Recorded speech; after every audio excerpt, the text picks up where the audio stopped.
أعوذ بالله من الشيطان الرجيم بسم الله الرحمن الرحيم بسم اللہ الرحمن الرحیم۔ السلام علیکم ورحمۃ اللہ وبرکاتہ۔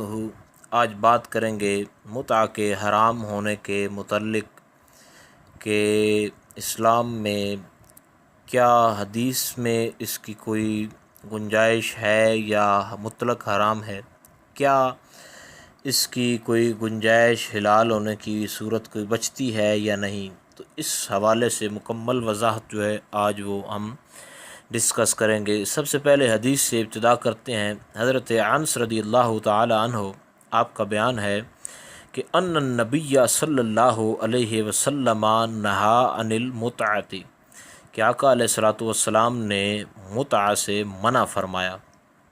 حدیث شریف صحیح مسلم شریف کے اندر اور سنن ابو داؤد شریف کے اندر موجود ہے، 2073 نمبر حدیث شریف ہے۔ اور اس کے علاوہ حضرت عبداللہ بن عمر رضی اللہ تعالی عنہما آپ کا بیان ہے کہ حضور اقدس صلی اللہ علیہ وسلم نے منع فرمایا۔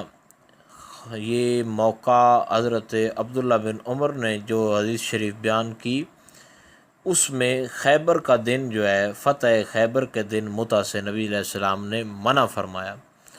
تو یہ حدیث شریف مسلم شریف کے اندر 3426 نمبر اور مسلم شریف کے علاوہ سنن ابو داؤد شریف کے اندر 3368 نمبر حدیث شریف۔ اور ایک اور حدیث شریف جو حضرت عبداللہ بن عمر رضی اللہ تعالیٰ عنہ آپ کے حوالے سے یہ ہے کہ آقا علیہ الصلوۃ والسلام نے ان رسول اللہ صلی اللہ علیہ وسلم نہا عن المتعۃ النساء، کہ آقا علیہ السلام نے عورتوں کے ساتھ جو متع کرنے سے منع فرمایا۔ حدیث شریف جو 2073 نمبر سنن ابو داؤد شریف کے اندر اور صحیح مسلم شریف کے اندر 3426 نمبر حدیث شریف۔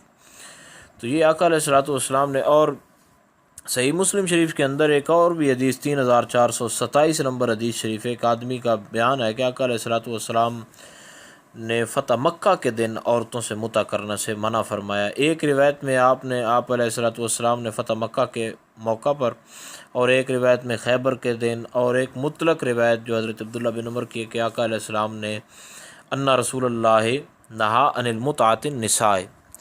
تو اب اس کی وضاحت جو ہے وہ سمجھتے ہیں کہ یہ متع کب، کیسے اور کیوں اس کو حرام قرار دیا گیا۔ ابتدائی اسلام میں متع کو جائز قرار دیا گیا تھا، جس کی دو وجوہات تھیں کہ غزوات کے موقع پر صحابہ کرام کو مختلف قسم کی ان کی ضروریات تھیں، انہوں نے بارگاہ رسالت میں خصی ہونے کی اجازت طلب کی، تو آقا علیہ السلام نے انہیں منع فرمایا۔ تو متع کرنے کی اجازت تب عطا فرمائی جب انہوں نے یہ سوال کیا۔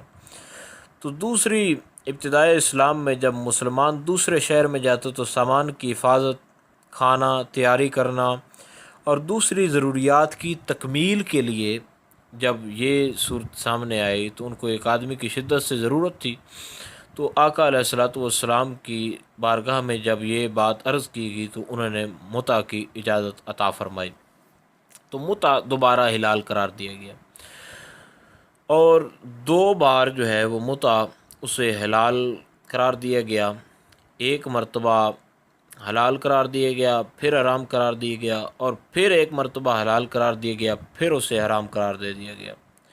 فتح خیبر کے دن، فتح خیبر سے پہلے بھی متع حلال تھا، مگر فتح خیبر کے دن حرام قرار دیا گیا، اور فتح مکہ کے دن جب متع دوسری بار حلال قرار دیا گیا، پھر صرف 3 دن بعد اسے حرام قرار دے دیا گیا، اور یہ حرمت تا قیامت باقی رہے گی۔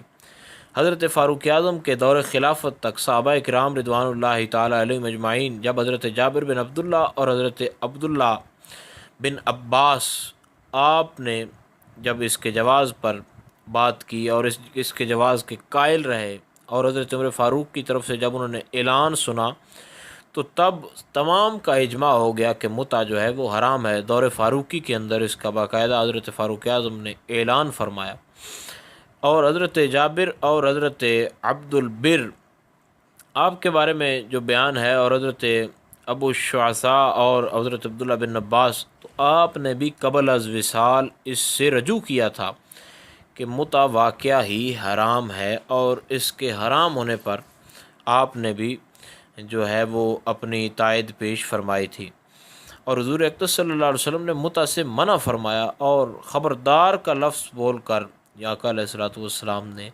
متع اس دن سے لے کر پھر تا قیامت تک حرام ہو گیا۔ حضرت علی المرتضیٰ کا جامع ترمذی شریف کے اندر بیان ہے کہ آقا علیہ الصلوۃ والسلام نے فرمایا کہ فتح خیبر کے دن عورتوں سے متع کرنے سے نبی علیہ السلام نے منع فرمایا، اور گھریلو گدوں کا گوشت کھانے سے بھی نبی علیہ السلام نے منع فرمایا۔ یہ حدیث شریف جامع ترمذی شریف کے اندر جناب علی المرتضیٰ خود روایت کرتے ہیں۔ تو امید ہے کہ آپ کو اس کی تاریخ کی سمجھ آ گئی ہوگی کہ کب کیسے اور کب کیسے یہ حلال ہوا، کب کیسے یہ حرام ہوا۔ مزید اگر کوئی پریشانی ہو تو اس کو دوبارہ سنیں، جب آپ ایک دو بار سنیں گے تو آپ کو مکمل سمجھ آ جائے گی۔ مزید اس حوالے سے کوئی سوال ہو تو کائنڈلی پازیٹیو آثار کے ساتھ آپ نیچے پوچھ بھی سکتے ہیں۔ السلام علیکم ورحمۃ اللہ وبرکاتہ۔